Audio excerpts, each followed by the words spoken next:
Dios les bendiga, hermanos, en esta noche. Dios les bendiga. ¿Quién vive? Y a su nombre, a su nombre.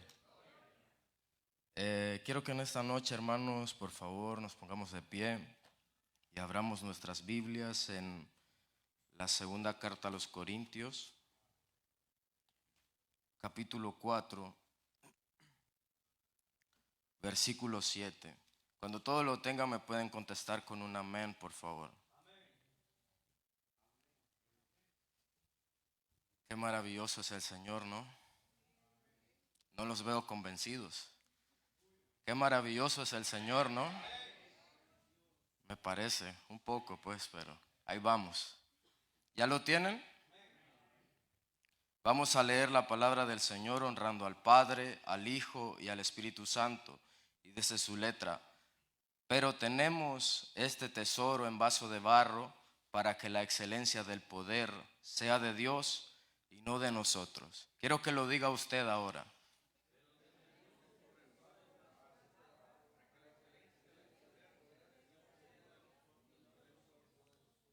Vamos a orar para que sea Dios tomando el control de este servicio, de este mensaje. Padre amado, venimos delante de ti, Señor, adorando y glorificando tu nombre, Padre, porque tú eres grande y maravilloso, Señor. Tú eres grande y majestuoso, Padre. Tuya es la gloria, la honra, Señor, el poder.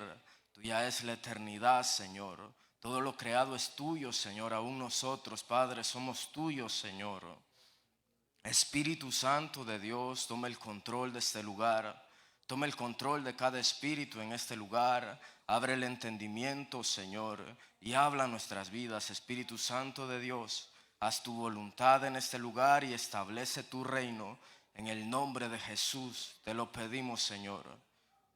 Amén y amén. De ese versículo, hermanos, hay mucha tela que cortar con respecto a la profundidad del versículo, ¿verdad? Pero en esta noche yo quiero enfocarme en lo que es el poder de Dios. Habla sobre tesoros en vasos de barro para que la excelencia del poder sea de Dios. Solo en lo que es tesoro, vaso de barro, tenemos mucho de qué hablar. ¿Por qué? Porque el proceso de un vaso de barro es bien tedioso, es bien complicado, porque se escoge el material. Es un material fino que al combinarlo con el agua se puede moldear, al igual que nosotros en las manos de Dios. Se puede moldear, entonces hay mucha profundidad en este versículo, pero yo quiero enfocarme en lo que es el poder de Dios. ¿Qué es el poder de Dios? Pero para poder hablar sobre el poder de Dios, o sea, la manifestación del poder de Dios, porque la palabra en el original, en el griego que se usa acá es dunamis, que viene del griego dinamita, o sea, la dinamita es algo explosivo, que quiebra, que destruye, pero también construye. ¿Por qué? Porque abre paso para crear edificaciones, también construye. Entonces, yo quiero enfocarme en lo que es el poder de Dios, porque, no sé, el Espíritu Santo puso en mí esta palabra hace mucho tiempo. Y el día de hoy quiero hablarles sobre principios sobre el poder de Dios. Pero para poder hablar de principios del poder de Dios, necesito que ustedes estén claros, o sea, que estemos claros de lo que es el poder de Dios. Según la palabra, existen tres tipos de unción. Cuando la palabra habla sobre unción, en el Antiguo Testamento también habla sobre el poder de Dios. Pero en el Nuevo Testamento se habla solo de lo que es el poder de Dios. ¿Sí me entienden? O sea, en el Antiguo se usaba el nombre unción para el poder de Dios, y en el Nuevo Testamento se usa la palabra poder, poder de Dios. Entonces lo vamos a tomar en términos de unción. Y quiero hablar sobre las tres unciones que aparecen en la palabra. La primera de ellas es la unción que está dentro de mí. ¿Cuál es esa unción que está dentro de mí? Para que podamos comprenderla, quiero que nos vayamos a Hechos, capítulo 2, versículo 4. Todo el mundo conoce esta este pasaje bíblico. Creo que es uno de los más famosos. Pero para poder comprender lo que es la unción que está dentro de mí, necesito que vayamos ahí. Luego tenemos la unción que está sobre mí, o sea, encima de mí, que es muy diferente a la unción que está dentro de mí. Y por tercer lugar tenemos la unción para las naciones. Es similar a la unción que está sobre mí, solo que tiene mayor envergadura. ¿Por qué? Porque abarca las naciones, no solamente el poder de Dios, sino que también ese poder construye y destruye naciones. Por eso es para las naciones. O sea, la unción que está dentro de mí en Hechos 2:4 dice que en el día de Pentecostés, y cuando se refiere al día de Pentecostés no se refiere de que el Espíritu Santo viene solo cuando es Pentecostés o cuando hay fiesta y esas cosas. No, era un día de la religión judía que se celebraba esa fiesta, la tradición judía. Por eso al final, cuando todos los pueblos escuchan a la gente que fue llena del Espíritu Santo hablar en diferentes lenguas, decían que estaban ebrios. ¿Por qué? Porque ellos estaban celebrando una fiesta en ese momento. Pero Pedro tenía que aclarar de que ellos no estaban ebrios, que estaban llenos del Espíritu Santo, que es muy diferente. ¿Por qué? Porque mientras unos estaban en la fiesta gozándose, otros estaban buscando de Dios. Otros estaban buscando la presencia de Dios. Entonces dice que cuando llegó el día de Pentecostés estaban todos juntos. De repente llegó el Espíritu Santo y se posó sobre ellos y se le aparecieron lenguas repartidas como de fuego, dice. Y el versículo 4 dice, y fueron todos llenos, dentro. La llenura es dentro. Todos fueron llenos, dice, del Espíritu Santo y comenzaron a hablar en otras lenguas, según el Espíritu le daba que hablasen. Y las lenguas que aparecen en ese lugar, en este versículo, son lenguas terrenales, porque dice que los escuchaban hablar en diferentes lenguas como cretenses, árabes, y dice que se maravillaban, lenguas africanas, lenguas de Frigia, de Panfilia, o sea, eran lenguas naturales. O sea, cuando digo naturales es de este mundo, pero también la Biblia habla sobre géneros de lenguas. Pero no vamos a entrar a ese tema porque no es el tema, ¿verdad? Pero necesito que entiendan esa parte. Luego, dice que la unción que está dentro de mí no la controlo yo. Esa unción no la controla usted. Esa unción la controla Dios. Y para que podamos verificar eso, quiero que nos vayamos a Ezequiel 36, versículos 25 al 27. Ezequiel 36.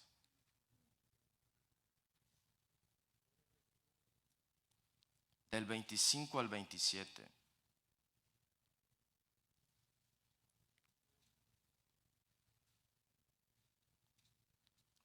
Y dice la palabra, esparciré sobre vosotros agua limpia, y seréis limpios de vuestras inmundicias y de todos vuestros ídolos os limpiaré.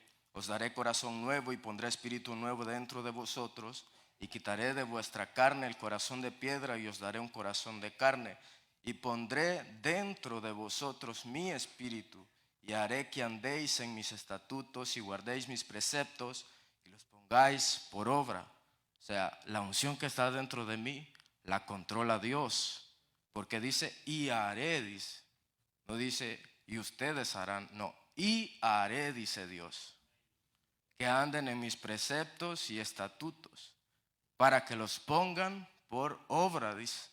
O sea que la unción que está dentro de mí la controla Dios. ¿Estamos claros de eso? Que es la unción que me ayuda a vencer la tentación, la que está dentro de mí. ¿Por qué? Porque yo me sujeto al Espíritu Santo. ¿De qué manera? Esta botella tiene agua. ¿Quién usa a quién? ¿La botella usa el agua o el agua usa la botella?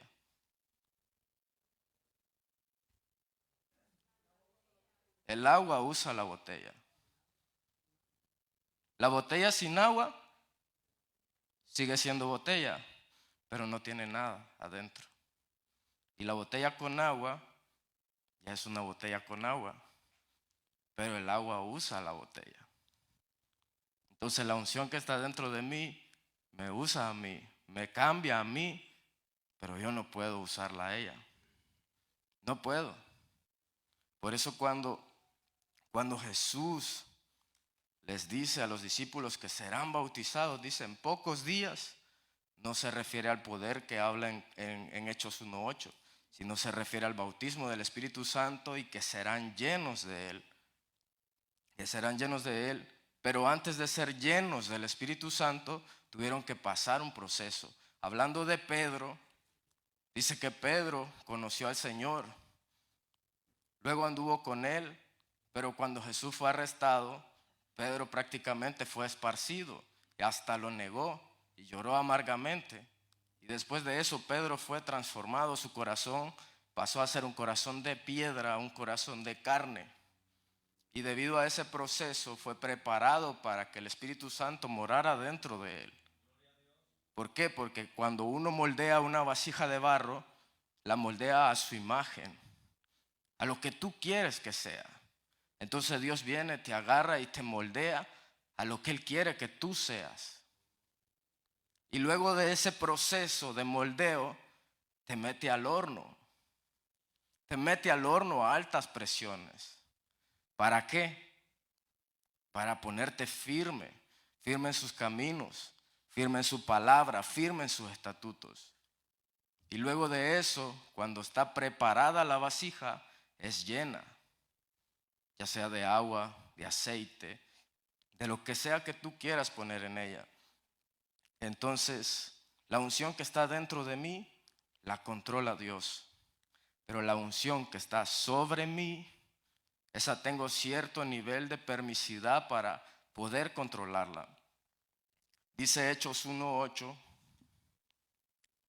dice, pero recibiréis poder cuando haya venido sobre vosotros el Espíritu Santo, y me seréis testigos en Jerusalén y en toda Judea, en Samaria y hasta lo último de la tierra. El que está dentro de nosotros es diferente al que está sobre nosotros, pero es el mismo Espíritu, solo que con diferente manifestación, porque dentro de mí me cambia, pero sobre mí cambia a los demás. ¿Por qué? Porque cuando el Espíritu Santo se posó sobre los apóstoles, dice que le fueron testigos en todo Jerusalén, en toda Judea, haciendo milagros y prodigios. Mientras que el Espíritu Santo no estaba sobre ellos, ellos no podían hacer milagros ni prodigios. Y se lo puedo, ¿cómo es la palabra? Se lo puedo reafirmar cuando Jesús fue bautizado. Dice que el Espíritu Santo descendió en forma de paloma. No es que el Espíritu Santo es una paloma, sino que se manifestó de esa manera en ese momento. Y después fue guiado por el Espíritu Santo al desierto. Y en el desierto fue tentado. Y después de la tentación dice que salió del desierto y que el Espíritu estaba sobre él. Cuando llegó a la sinagoga, entre todos los maestros de la ley, los fariseos, dice que le dieron el rollo y estaba exactamente en Isaías y que dijo, el Espíritu de Dios está sobre mí. Y luego afirmó que en ese momento esa palabra se había cumplido. ¿Por qué? Porque el Espíritu de Dios ya estaba sobre él. Antes de que Jesús iniciara el ministerio, había poder en él, porque en las bodas de Canaán todavía él no había sido bautizado. Pero su mamá conocía lo que había en él, pero no era el tiempo todavía de manifestar el ministerio. No era el tiempo todavía. Entonces la unción que está sobre mí, tengo cierto grado de permisibilidad para utilizar. Pero esta unción no la provoco yo, la provoca la persona que necesita el milagro. La provoca la persona que necesita un cambio en su vida. ¿Por qué le digo esto? Si nos vamos más adelante en Hechos 3, dice que Pedro iba hacia la Hermosa. Y dice que frente a la iglesia siempre ponían un cojo, dice. Todos los días lo ponían a mendigar allí. Y este cojo vio a Pedro y a Juan que iban a entrar al templo y le dijo, y les rogaba, dice, que le dieran una limosna. Entonces Pedro con Juan, fijando él los ojos, les dijo, míranos, míranos, les dijo. ¿Por qué le dijo míranos? Porque los ojos son la lámpara del alma. A través de tus ojos, les voy a revelar un secreto en el mundo espiritual ahorita. A través de tus ojos, alguien que está dentro del mundo espiritual puede saber cómo tú te encuentras en el momento. Puede ver tu nivel de fe en ese momento para ser sanado. También dice que Pablo dice que vio, que percibió, dice el original, que percibió que en ese paralítico había fe para ser sanado. Entonces, como Pedro percibió que había fe en ese hombre, en ese cojo para ser sanado, le dijo, no tengo plata ni oro, pero lo que tengo, le dijo. ¿Por qué? Porque él sabía que el Espíritu Santo estaba sobre él. Lo que tengo te doy. Y le dio la mano, lo levantó y le dijo, levántate y anda. Y el cojo en el momento se le afirmaron los pies, las rodillas, se levantó y comenzó a dar gloria a Dios.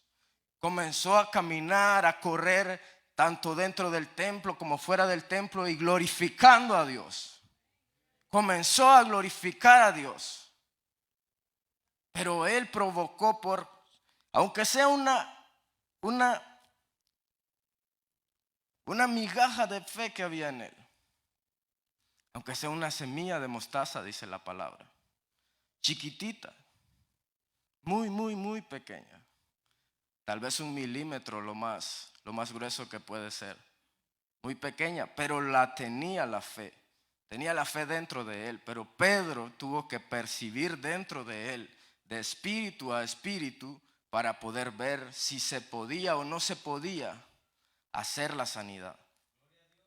Entonces, la unción que está sobre mí, tengo cierto grado de permisibilidad para utilizarla, pero no todo el tiempo. Luego dice que es la unción para las naciones. Es similar a la que está sobre mí, solo que tiene mayor envergadura. Nos podemos ir a Jeremías 1:5, cuando Jeremías tiene un encuentro con el Señor y el Señor le hace el llamado.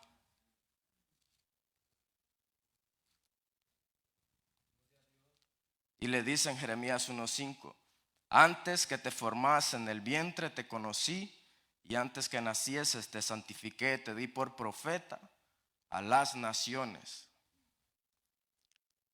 Fue enviado a las naciones. Luego el versículo 10 le dice, mira que te he puesto en este día sobre naciones y sobre reinos, para arrancar y para destruir, para arruinar y para derribar, para edificar y para plantar.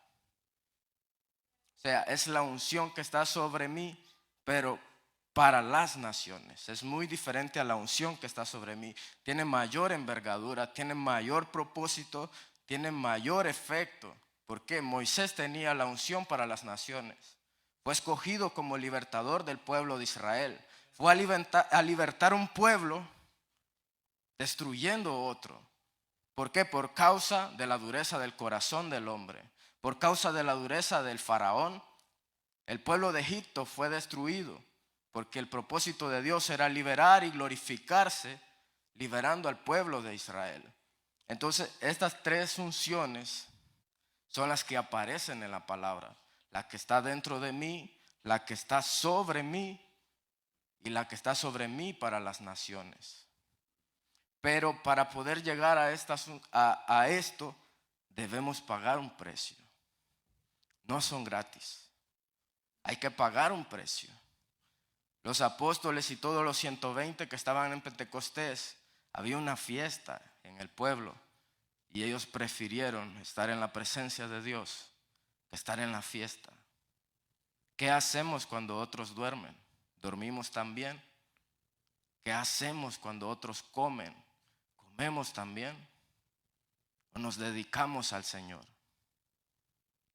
Es una pregunta que usted solo se la puede contestar. Entonces el primer principio que yo quiero enseñarle, quiero que nos vayamos a Segunda de Reyes 2:10 para que podamos entenderlo. Y el primer principio que quiero enseñarles es: tú no puedes recibir lo que no puedes ver. Tú no puedes recibir lo que no puedes ver. En palabras más entendibles, no puedes tener acceso si no eres autorizado para entrar. Dice que Elías iba a ser arrebatado, dice, y que Eliseo iba a ser su sucesor. Y viene Elías y cruza el Jordán y con su manto le da las aguas, y las aguas se dividen y pasan en seco. Y luego le pregunta a Eliseo: ¿qué quieres que te haga?, le dice. ¿Qué pediría usted viendo esa semejante señal? Pediría lo mismo, ¿no? Pero él se fue más allá y le dijo: quiero que me des una doble porción de tu espíritu. Pero él no podía darle eso porque no lo tenía. Entonces él le dijo: si tú me miras, cuando yo me vaya, te será hecho. Mas si no, no. ¿Por qué? Porque él no le podía dar acceso al mundo espiritual donde él no estaba. No podía. Entonces el único que podía autorizarlo en ese momento se llama Jehová de los ejércitos. El único que podía autorizarlo para entrar al mundo espiritual en esa dimensión era Dios. Y lo logró, porque él dice que se postró a adorar. Y viendo a Eliseo clamaba, dice el 12. Clamaba y vio, se le abrieron sus ojos. Y sabemos muy bien que Eliseo era un vidente.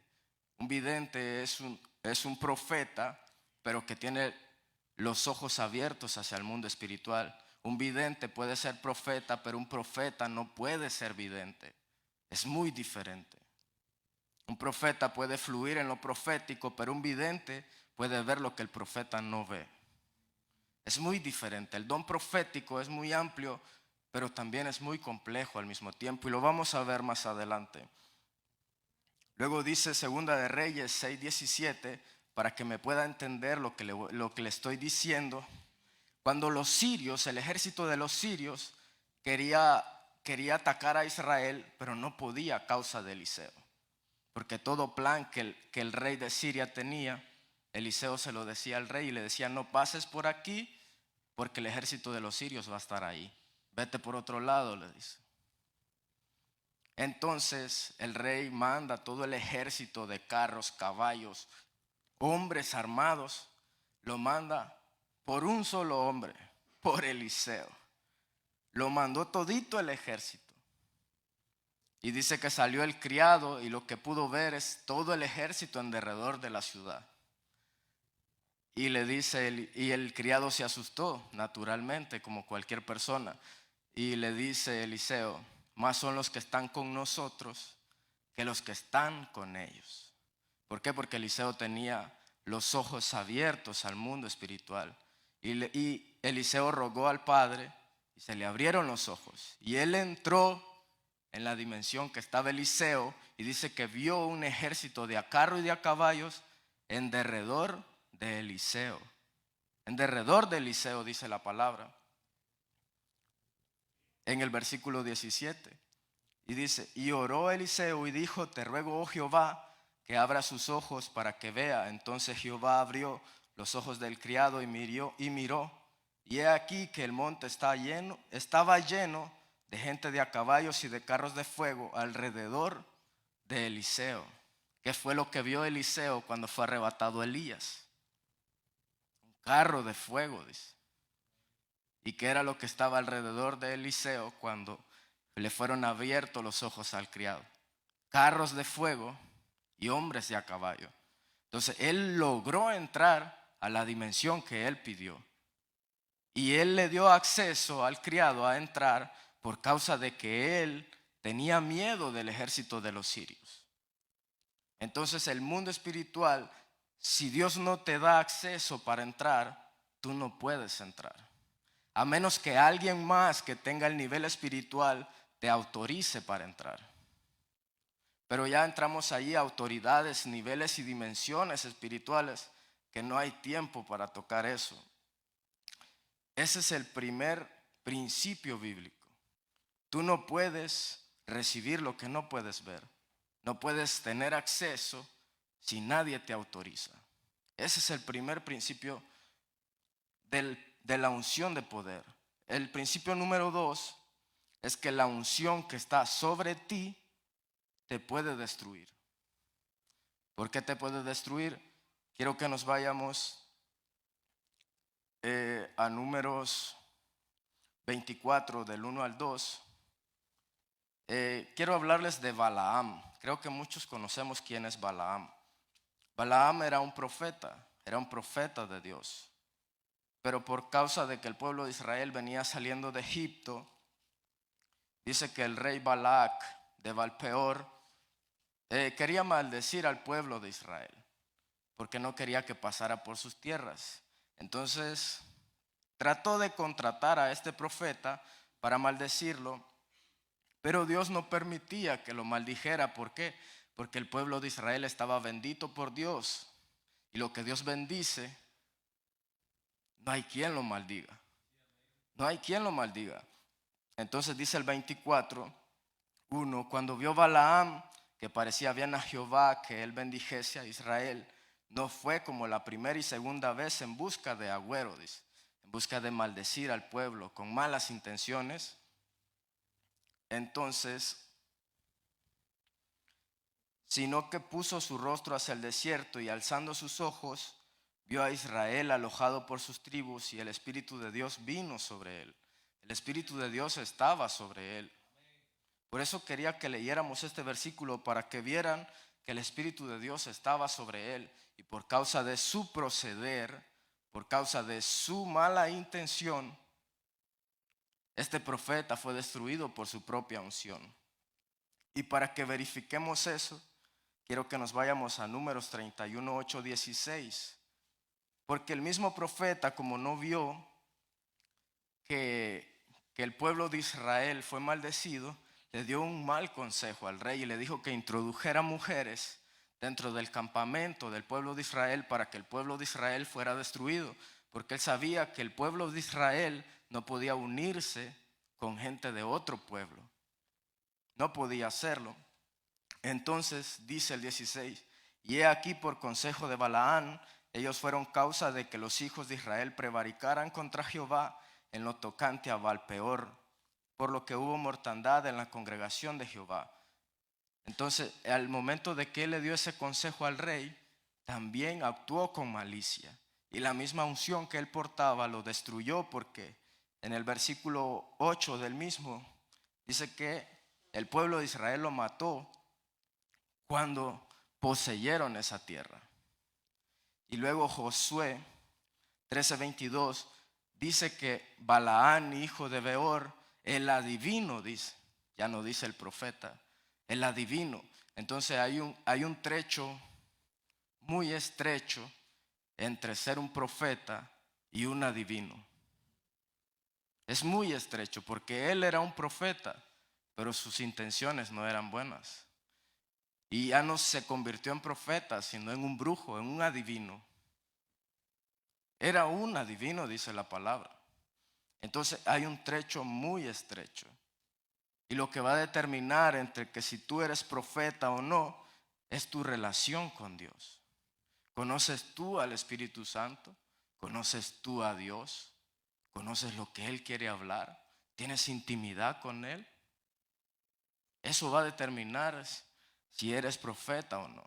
Aparte del llamado, ¿verdad? Porque también está el don de profecía, que es muy diferente a lo que es el ministerio profético. Es muy diferente. Vamos a seguir. Entonces, la unción que está sobre ti te puede destruir. El segundo ejemplo es el rey Saúl.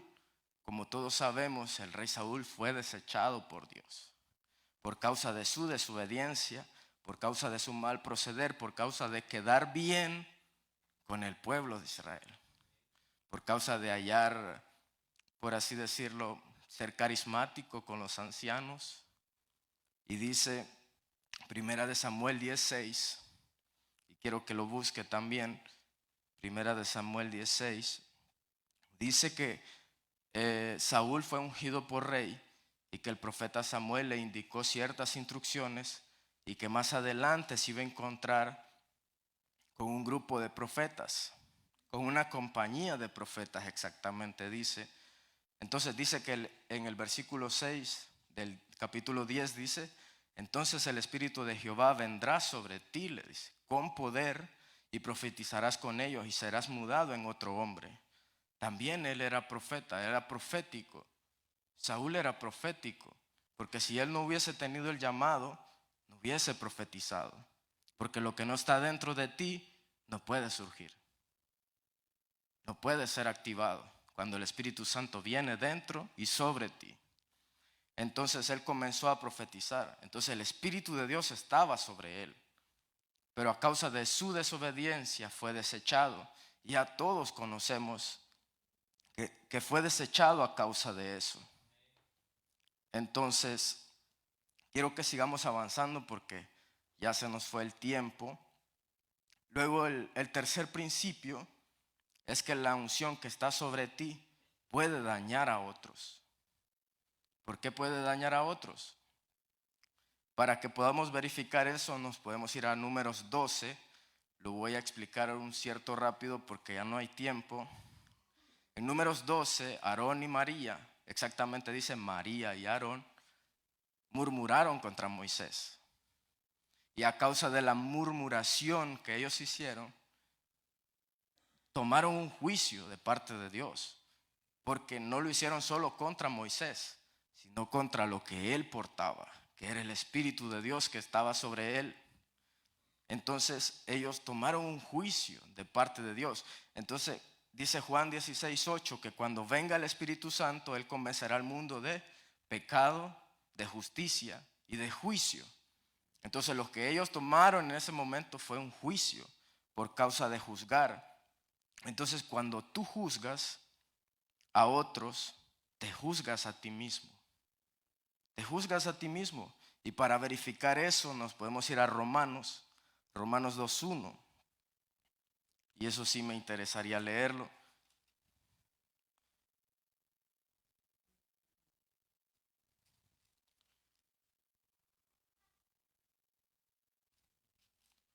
Romanos 2:1 dice: por lo cual eres inexcusable, oh hombre, quien quiera que seas tú que juzgas, pues en lo que juzgas a otros te condenas a ti mismo, porque tú que juzgas haces lo mismo.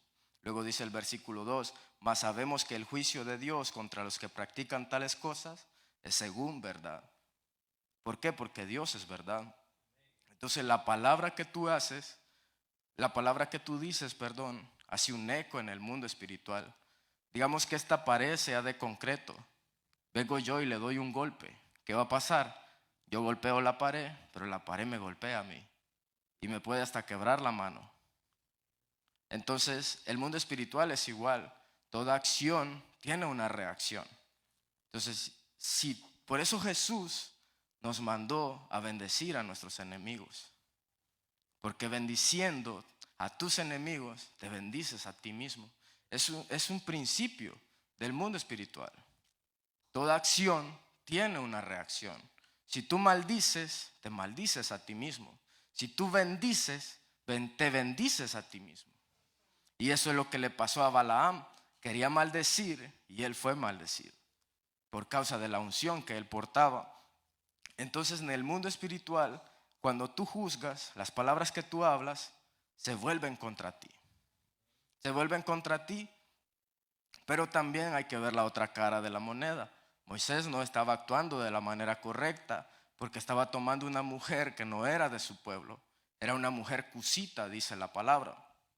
Entonces él estaba actuando mal, pero no por eso te da el derecho o la autoridad para juzgarle. No por eso te da el derecho. Sí puedes exhortarle, que es muy diferente. Tratar de hacerle ver de que está actuando mal y que corrija su camino. Pero no puedes juzgarle, no puedes murmurar de nadie. Sea que tenga o no tenga el Espíritu de Dios. Porque lo haces contra ti, lo haces contra tú mismo. Y luego en Romanos 14:15 habla sobre eso, que habla sobre los débiles de la fe. Y dice que si por causa de lo que tú comes o bebes, tu hermano se tropieza y cae y se desvía, dice que cómo puedes atentar contra la obra de Dios, contra el precio que pagó el Señor Jesús a causa de lo que tú haces. Porque no solo en la comida y en la bebida, sino también en el proceder, en el actuar y en el hacer. Entonces, de esa manera, también la unción que está sobre ti puede dañar a otros. Por eso hay que cuidarnos de lo que hacemos, de lo que decimos, de lo que tratamos de decir. Recuerdo una vez, yo estaba en la cárcel. Cuando entré a este país, yo entré y me agarró migración y estaba en la cárcel. Y recuerdo que se hacían devocionales y un cierto día yo escuché un cierto grupo de las personas que iban ahí y que estaban hablando contra otras personas que no conocían del Señor y diciendo que eran pecadores, que eran blasfemos, que eran aquí, que eran allá. Y no sé, me entró un enojo, no furia, sino un enojo dentro de mí. Y los quedé viendo y les dije, pero si todos somos pecadores, tú y yo somos pecadores, aunque tú te creas santo, pero somos pecadores. Todos somos pecadores. No hay nadie en este mundo que no peque. Dice la palabra, y el que diga lo contrario, déjeme decirle que es más pecador todavía. Entonces, estaba yo en mi penthouse, en un segundo piso de la litera, y vine yo y me recosté. Y en ese momento que yo me recosté, se me abren los ojos al mundo espiritual. Y cuando se me abren los ojos al mundo espiritual, yo veo un ángel que desciende con una espada desenvainada en su mano. Cuando yo veo eso, pienso que es producto de mi imaginación. Y le hago así. Y yo seguía viendo. Yo seguía viendo el ángel con la espada desenvainada en dirección hacia esas personas. Y me dio temor. Me dio temor, se los digo, me dio temor y comencé a pedirle misericordia a Dios. Comencé a pedirle misericordia a Dios porque por causa de lo que ellos estaban haciendo, entraron a un juicio. Entraron a un juicio. Y me dio mucho temor y comencé a orar y a orar y a orar hasta que el ángel se detuvo y se fue. Yo me quedé, wow, así como ustedes ahorita. Wow, me quedé. Sí, porque yo nunca había experimentado eso. Nunca había experimentado eso. Entonces, ese es el tercer principio. La unción que está sobre ti puede dañar a otros. Puede dañar a otros. Luego el cuarto principio es que tú no necesitas imponer manos para que Dios sane. No lo necesitas. ¿Por qué? Dios te usa para manifestar su gloria, su poder, pero no por eso es que tú eres el que sana. No, es Dios el que sana. Es Dios el que sana, no eres tú. Dice la Biblia que cuando David quiso llevar el arca de Jehová, dice, hacia Jerusalén, él le preparó una tienda, pero la llevaban en bueyes y que la llevaban por camino de tropiezo, dice la palabra. Por camino de tropiezo. O sea, no de la manera correcta. Entonces vino Usa y quiso detener el arca del pacto cuando el arca iba a caer. ¿Y qué sucedió en ese momento? Usa murió instantáneamente. ¿Por qué? Porque nadie puede sostener a Dios. Ni siquiera los cielos pueden sostener a Dios. Nadie puede ayudar a Dios porque Él es soberano. Él es dueño de toda la creación. Él sabe más que usted y que yo cómo creó al ser humano. Nadie puede ayudar a Dios. Y ese es el cuarto principio. Nadie puede ayudar a Dios. Pero sí puedes obedecer lo que Dios te manda para que Él se glorifique a través de ti. Sí puedes obedecer. Sí puedes esperar en Dios. No tienes que precipitarte. Si Dios te ha llamado a algo, No tienes que precipitarte, todo tiene su tiempo. Tu tiempo llegará, tu momento llegará. No tienes que precipitarte.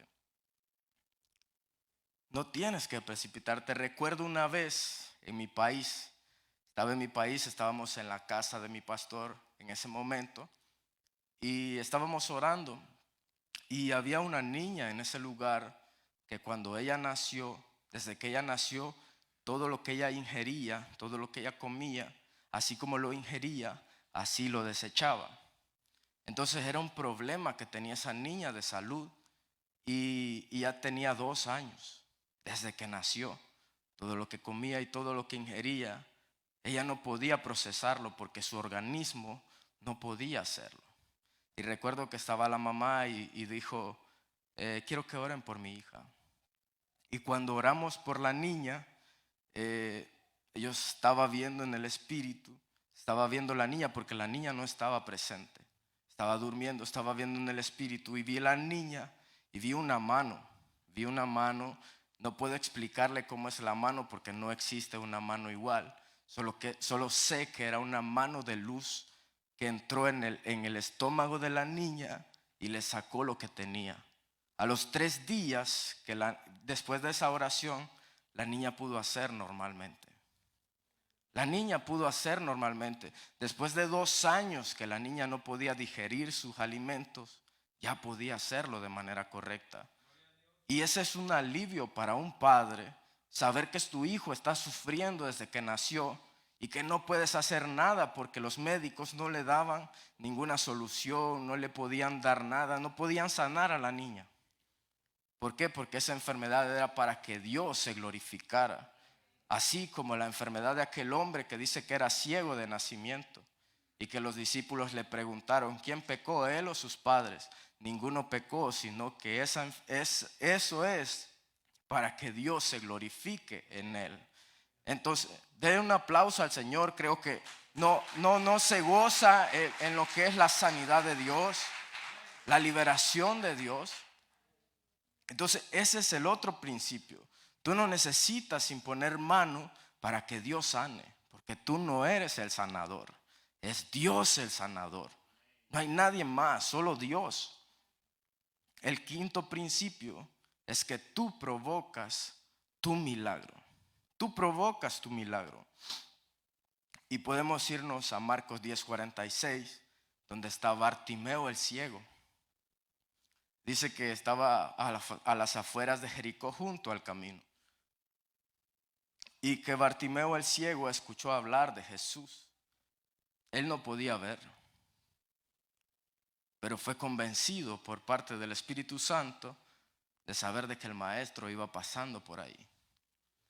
Y que gritó a alta voz, dice, Hijo de David, ten misericordia de mí. Lo hizo 2 y 3 veces. Aún los discípulos le callaban y él no se callaba. Él no se callaba porque él quería su sanidad. Y luego los mismos que le mandaron a callar le dijeron, ven, el maestro te llama, le dijo. Todo aquel que quiera callarte no podrá callarte. Él mismo te dirá, ven, el maestro te llama. Porque dice David, dice que en presencia de mis angustiadores, dice, que a él adereza mesas. O sea, él te exalta en presencia de aquellos que quieren hacerte quedar mal. Dios te exalta en presencia de aquellos que quieren hacerte quedar mal. Luego tenemos la sanidad del cojo que metieron por el techo, que está en Lucas 5:17. Dice que estaba Jesús en la ciudad de Capernaum, si no mal recuerdo, y que estaban todos los doctos de la ley, estaban los fariseos, los saduceos, estaban ahí escuchando cómo Jesús predicaba. Pero habían 4 locos que tenían fe, una fe inquebrantable, con un cojo. Y dice que lo subieron al techo, hicieron un hoyo y lo metieron. Y cuando lo metieron, le dijo Jesús, por causa de la fe de ellos, tus pecados te son perdonados. Tus pecados te son perdonados. Y comenzaron a murmurar los fariseos y los saduceos, diciendo, ¿quién es este que perdona hasta pecados? Y Jesús les dijo, ¿qué es más fácil? decirle a este, tus pecados te son perdonados, o levántate y anda. Y le dijo, levántate, toma tu lecho y anda. Y se levantó y se fue para su casa con el lecho por causa de la fe que tenían sus amigos. Muchas veces solo pensamos en nosotros.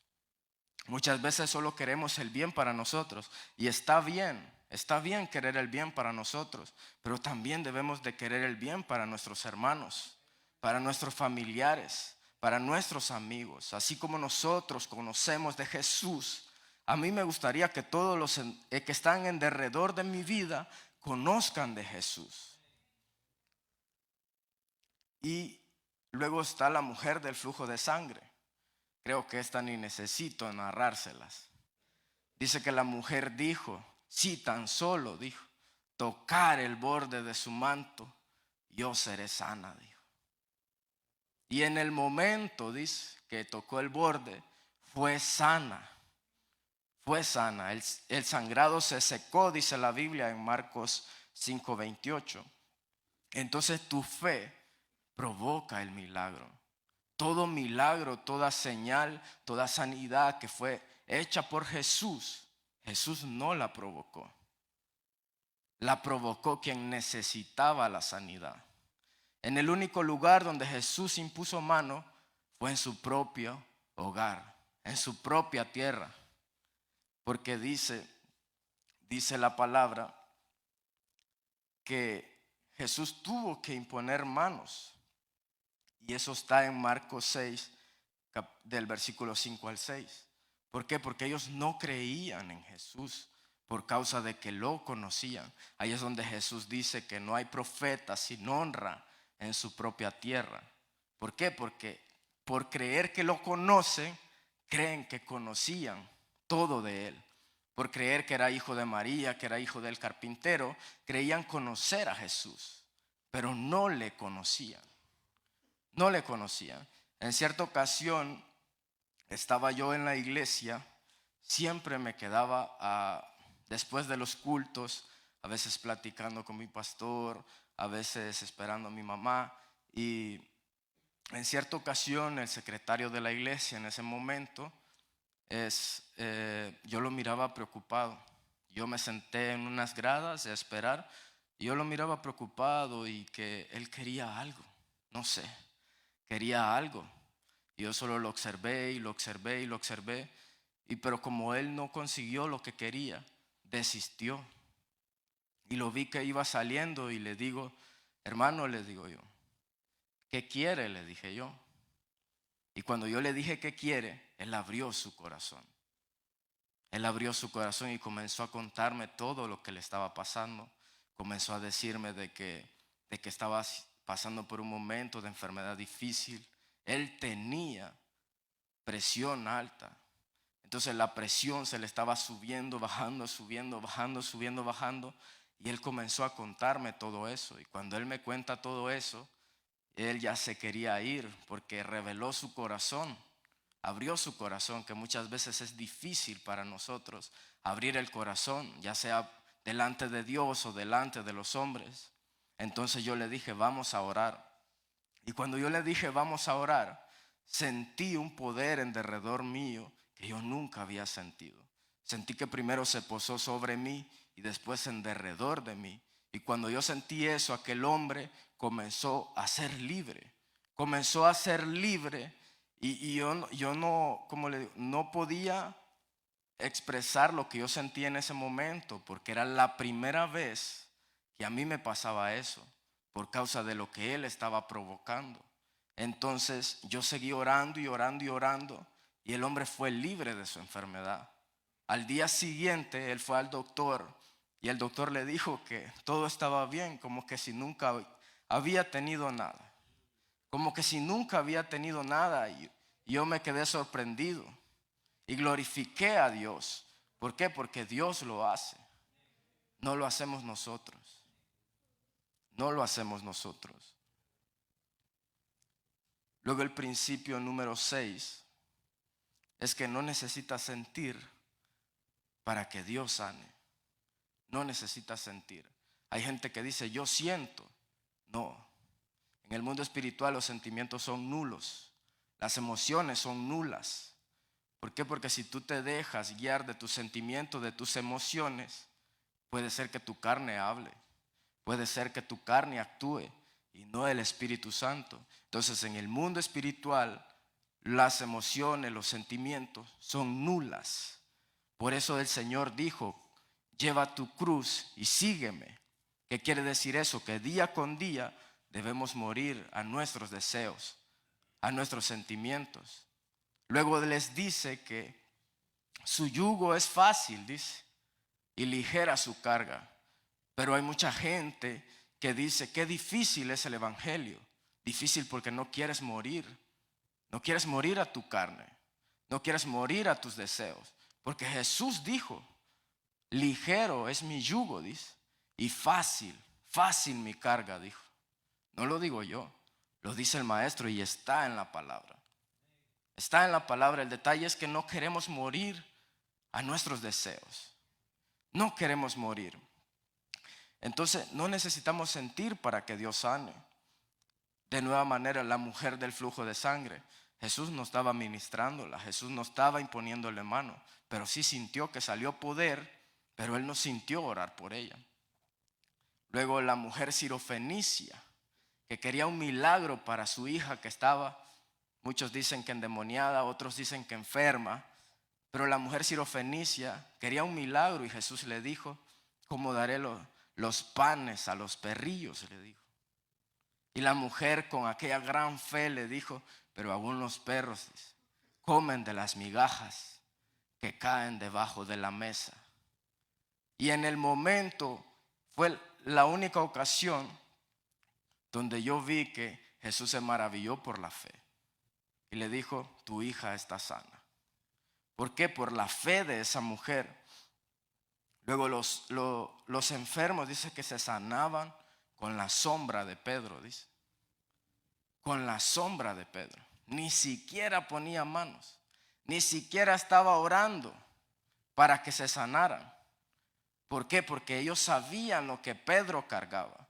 Ellos sabían que el Espíritu de Dios estaba sobre Pedro y estaba dentro de Pedro. ¿Por qué? Porque dice la Escritura que Pedro hablaba como Jesús. Se expresaba como Jesús. Era como Jesús. Entonces, si tú quieres ser como Jesús, tienes que reflejar a Jesús. Tienes que reflejar a Jesús en tu vida. En cierta ocasión, sé que son muchos ejemplos, pero es necesario. ¿Por qué? Para que podamos contrastar las vivencias con lo que dice la Escritura. Podamos afirmar, porque yo no puedo hablarles sobre un fundamento que no está en la Biblia. No puedo venir a hablarles que Dios me abrió los cielos, que me mostró esto, que me mostró aquello, si no está en la Biblia. Aún Pablo dijo, cosa que ojo no vio y que oído no escuchó, yo vi, dijo, pero no lo reveló. ¿Por qué? Porque no todo lo que recibimos es para revelarlo. Hay cosas que solo son meramente de nosotros y hay cosas que sí son para expresarlas.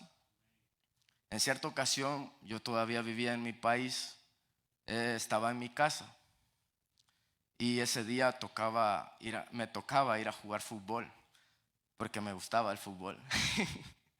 Me gustaba el fútbol y no andaba vestido así como estoy ahora. Traía una camiseta de jugar fútbol, un short, unos tenis, unas medias y ya me iba a jugar fútbol. Y recuerdo que en ese entonces yo tengo 2 hermanas y una de ellas tenía un fuerte dolor y no se le quitaba y no se le quitaba. Y yo ya me iba a jugar fútbol. Yo ya quería salir corriendo para ir a jugar fútbol porque me gustaba. Entonces me dice mi mamá, vení, ora por ella, me dijo, pero como una orden. Así como le dijo María a Jesús, vení, transforma el agua en vino. Así, ni más ni menos. Entonces yo no quería ir a orar. Yo no quería. Yo no sentía orar por ella. No quería. Y recuerdo que ella estaba acostada en la cama y le digo, ¿qué tenés? Le digo, ¿qué tenés? Sí, ayúdeme, hermana Suri, venga. ¿Sí me puede ayudar?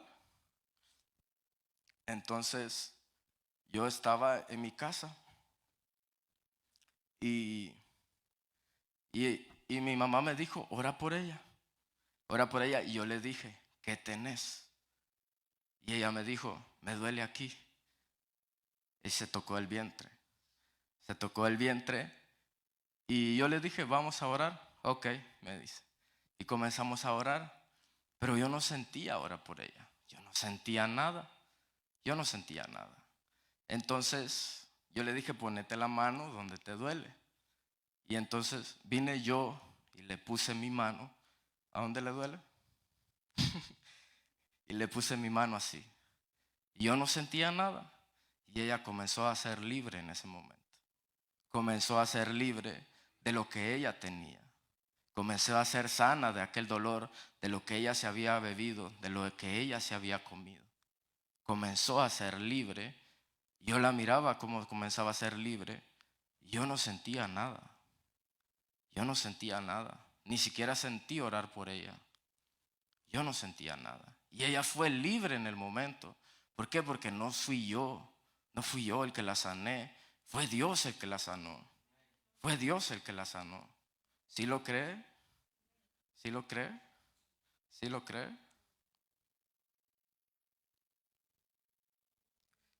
Lo que has sembrado con lágrimas, con regocijo, segarás. Porque tu descendencia es mía, dice el Señor. Entonces, yo no sentí nada en ese momento. No sentí nada. Y yo le puse las manos en su vientre y ella fue sana en ese momento. Ella fue sana en ese momento. ¿Por qué? Porque la fe que había en ella fue la que provocó el milagro. No porque yo sintiera algo, no porque yo quería orar, no porque yo quería, sino porque la fe en ella lo provocó. La fe en ella lo provocó. Pero todo esto que le estoy hablando no es nada sin la guianza del Espíritu Santo. Todo esto no es nada. Pueden ser sanidades, pueden ser milagros, pueden ser prodigios, pero no es nada sin la guianza del Espíritu Santo. No es nada. Si yo no conozco a Dios, no conozco el Espíritu Santo, no puedo hacer nada. En cierta ocasión Pablo quería ir a Asia y el Espíritu Santo no lo dejaba ir a Asia. Le dijo y le mostró en un sueño un joven y le dijo, pasa a Macedonia y ayúdanos. Entonces el poder de Dios se va a manifestar con tu obediencia. El poder de Dios tú lo vas a provocar con tu fe. El poder de Dios. No necesito sentir nada para que Dios se manifieste. Solo necesito conocer el Espíritu Santo. Necesito pasar en intimidad con Dios. Necesito pasar en intimidad con Dios. No necesito nada más. Si pueden pasar los músicos, por favor. No necesito nada más. Si yo no conozco al Espíritu Santo, no puedo hacer nada. ¿Por qué? Porque Él es el que está acá con nosotros. Él es el que está acá. Entonces, si podemos ver en todos los llamados, sea profeta, sea lo que sea en la Biblia, primero conocieron a Dios. Después se dieron cuenta quién eran ellos. Jeremías conoció a Dios y le dijo, soy un niño. Isaías conoció a Dios y le dijo, soy hombre inmundo de labios. Moisés conoció a Dios y le dijo, soy un tartamudo, no puedo hablar. Y era lo que más hacía. Era lo que más hacía. Él hablaba mucho. Él hablaba mucho. Todo hombre de Pedro en la pesca milagrosa. Dice que pescaron más de 2 barcas, dijo. Y que aún llamó a otros para que le ayudasen. Y cuando llegó a la orilla dijo, apártate de mí, Señor, porque soy hombre pecador. Y cuando ellos reconocieron quiénes eran ellos, conocieron su propósito. Primero conocieron a Dios, después conocieron quién eran ellos y tercero, conocieron su propósito. Tú no puedes conocer tu propósito si no conoces a Dios, si no te conoces tú mismo. No puedes conocer tu propósito. No puedes. No puedes. Y quiero que entonemos.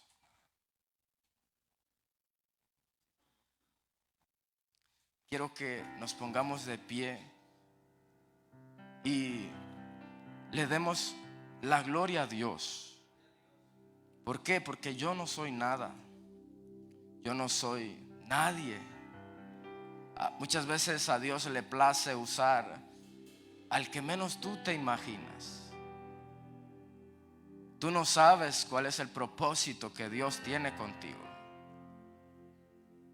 Tú no sabes lo que Dios ha trazado de ti. Y quiero que entonemos esta alabanza. Mereces la gloria y la honra. Levante sus manos en esta hora y adore al Señor.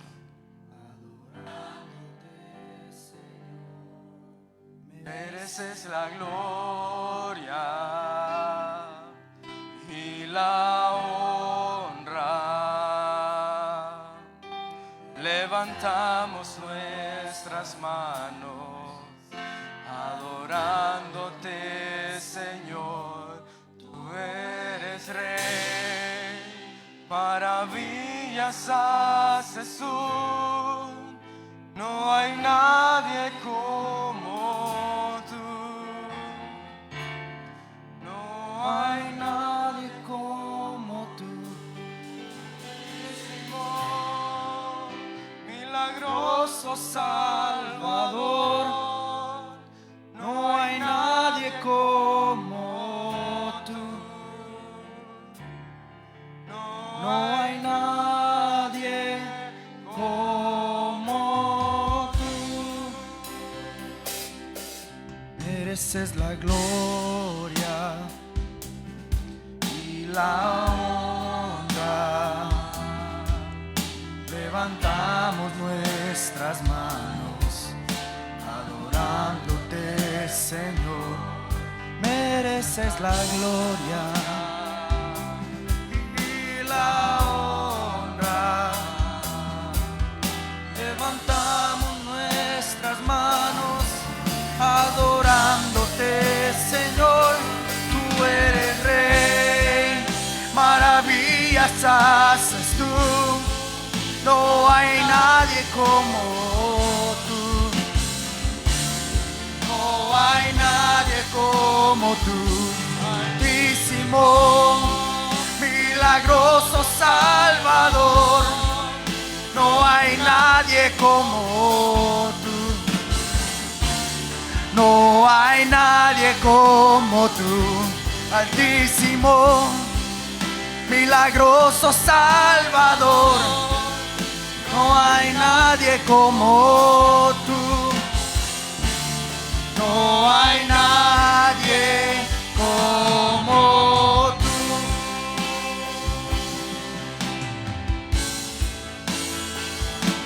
Altísimo, milagroso Salvador. No hay nadie como tú. No hay nadie como tú.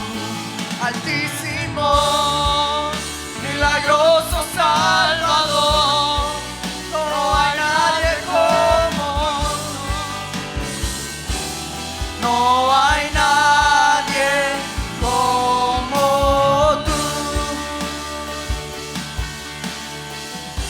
Levante sus manos y adore al Señor. Glorifique al Señor. Glorifica a tu Creador. Sé un altar en este momento. Adora al Señor. Adora al Señor. Adora al Señor. Adora al Señor. Adora al Señor. Adora al Señor en el nombre de Jesús. En el nombre de Jesús. Irahana mansukia na manana kianai. Rebarakaranamando kisa kaine mendu kianasakai. Rabaranamandu sikaranamande ke. Nemanamanan sukiranamande keranamai. Urasakai nemendu sikananaman sukianai.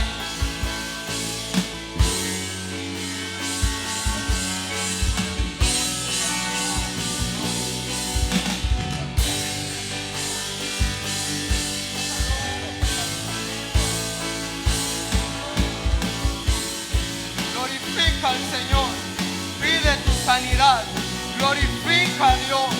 Él es el que te puede sanar, Él es el que te puede libertar. No hay cadena que el Señor no rompa, no hay yugo que no se pudra, no hay yugo. Y aún los cielos no pueden contenerte, y el espacio contenerte. Señor,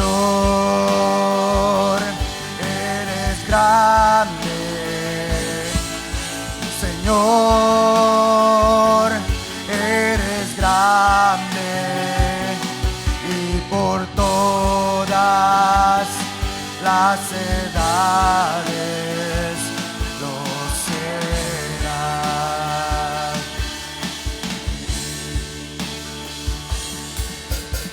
Señor, hasta los cielos llega tu misericordia. Señor, hasta los cielos llega tus misericordias.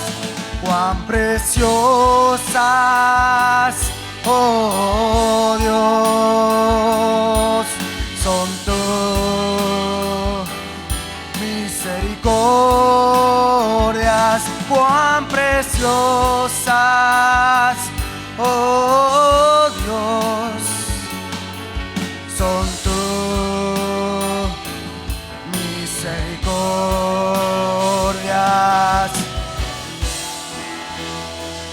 Y aún los cielos no pueden sostenerte, y el espacio contenerte.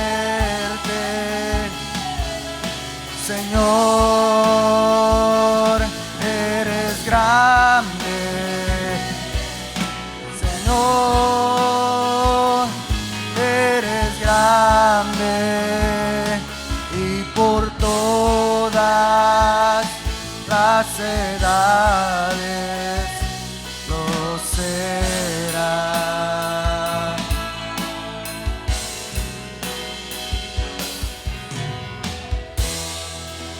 Aleluya, dele un aplauso al Señor, glorifique al Señor, eleve una alabanza, eleve una adoración a la presencia de Dios, eleve una adoración para que vengan de la presencia de Dios tiempos de refrigerio, para que vengan de la presencia de Dios sanidades, liberaciones, milagros, toda enfermedad, Señor, en esta hora, Padre, la venimos atando y reprendiendo, Señor.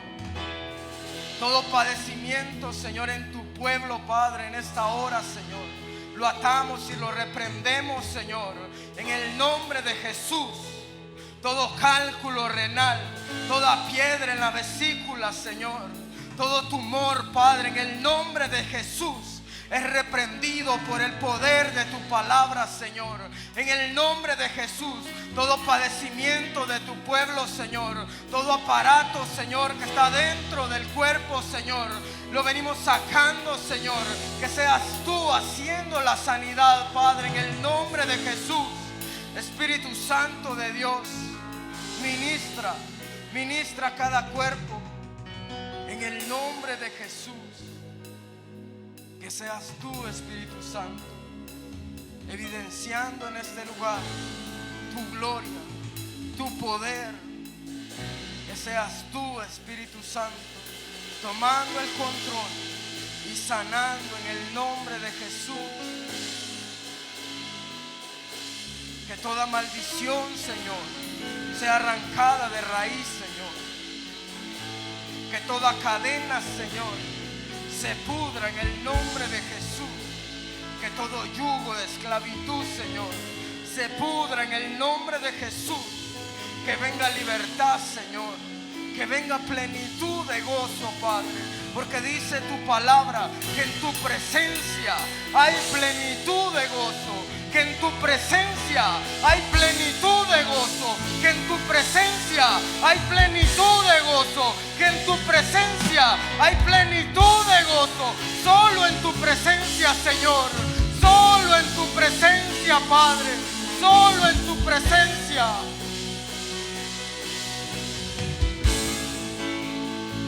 Solo en tu presencia, Señor. Solo en tu presencia, Padre. Te damos gracias, Señor, porque nos has permitido, Señor, estar en ese lugar. Porque nos has permitido, Padre, adorar y glorificar tu nombre, Señor. Porque nos has permitido, Señor, darte la gloria y la honra, Señor. Porque tú te la mereces, Padre. Gracias, Señor. Gracias, Padre. Gracias, Señor. Infinitamente gracias, Señor.